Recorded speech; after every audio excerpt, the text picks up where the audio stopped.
Ночью мне звонят, Татьяна, спасай, из отеля этого звонят. Он с перевязанной головой. Он ночью здесь, с деньгами в руках и паспортом, пошел по улице искать банк, чтобы поменять доллары на реалы, а его здесь пацаны пограбили на мотоцикле. В результате они его стукнули, он упал, разбил голову. Короче говоря, он как сводовой, ему думал, что взамен паспорта он с этим документом только мог отсюда улететь в Россию, все. А у группы была поездка по всей Бразилии. Ну, естественно, все выпивают. Это туристы, это все понятно. Звонят мне опять домой, елки-пал. Татьяна, слушай, спасай скорей, твоего туриста забрали в полицию. А он пьяненький пошел, гулял по берегу, стоит парочка, целуется.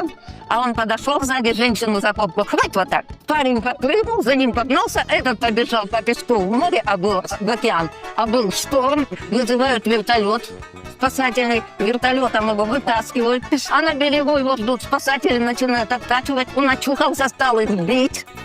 Его смотали, и в полицейский участок, иди спасай, елки-палки.